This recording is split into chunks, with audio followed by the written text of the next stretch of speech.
Minhas caras, meus caros, o BC decidiu hoje a nova taxa de juros ou a velha, conforme a aposta unânime do mercado.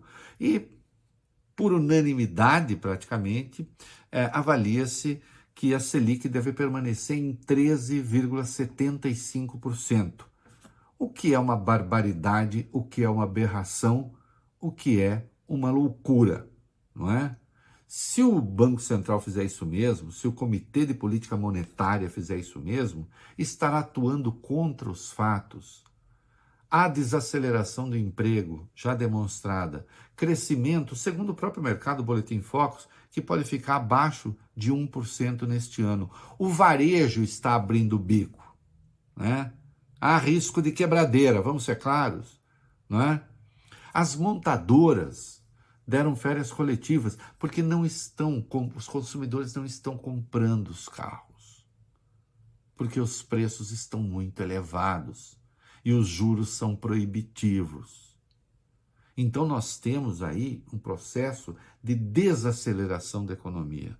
Como é que você vai manter juros na estratosfera para combater o quê? Um consumo que não existe? A inflação que está aí não deriva da demanda. Não é porque um monte de gente está querendo comprar que os preços estão altos. É o que se chama choque de oferta, por causa da pandemia, por causa da guerra na Ucrânia. Tudo isso já está devidamente explicado.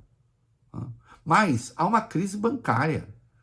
Nos Estados Unidos, 3 bancos já quebraram, não se conhece ainda o tamanho do problema.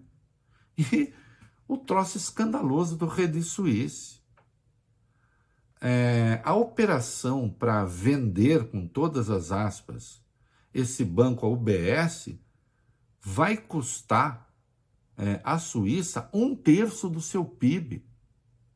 Coisa de 280 bilhões de dólares. É um troço absolutamente brutal. E é claro que isso traz medo para os bancos no mundo inteiro.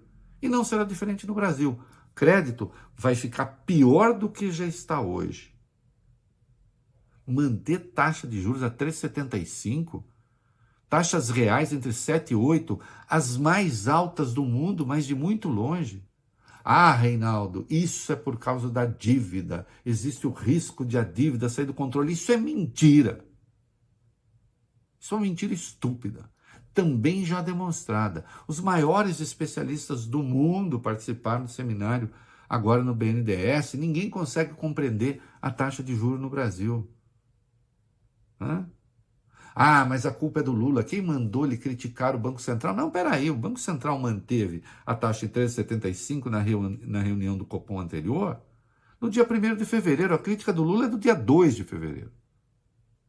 Ah, mas tudo começou a ir mal em novembro. Por que em novembro? Ah, porque teve a tal da PEC da transição. Entendi. Então a cobrança era que não houvesse PEC de transição?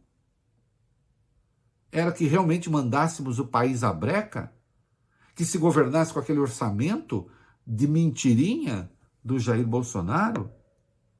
Olha, eu diria isso beira a sem-vergonhice teórica, não é? Ah, o BC não vai baixar juros porque todo o mercado espera que ele mantenha. Mas espera aí, ele não é autônomo? Ele é autônomo, então, em relação a quem? Aos pobres? Ah, o BC não vai baixar juros depois das críticas do Lula, porque não pode parecer que está cedendo a uma pressão política. Mas o BC não é autônomo, ele não pode suportar uma crítica. Aliás, o presidente só critica em razão da autonomia. Não houvesse autonomia, ele poderia demitir os diretores. É por isso que ele critica, não é? A autonomia é mesmo a razão da crítica. Então seja autônomo. Vergue-se aos fatos. Olhe como está a economia. E há uma outra questão, né? O Lula anunciou ontem que adiou para, quando voltar da China, o anúncio do novo marco fiscal. Disse que é preciso estar aqui para explicar as coisas e isso faz sentido. Mas aí começou, ele não teria gostado de uma coisa ou outra do texto. E aí eu já vi, como é que é? Ah, o Haddad gostou, a Simone Tebet gostou, o Geraldo Alckmin gostou, o Arthur Lira gostou, Rodrigo Pacheco gostou. E quem não gostou? Só o Lula. É que essa é uma proposta do governo Lula. Tem que ter chancela dele. E quem disse que o texto que o governo apresentar vai ser aprovado? Esqueceram-se que é o Congresso Nacional que vai definir o novo marco fiscal por lei complementar? Que ao menos o Lula mande o texto com o qual ele concorda, até porque não será esse o texto aprovado. É que querem silenciar o presidente no caso dos juros e também do marco fiscal, não é? O Copom é um comitê de política monetária, não é um comitê de polícia monetária. É isso aí.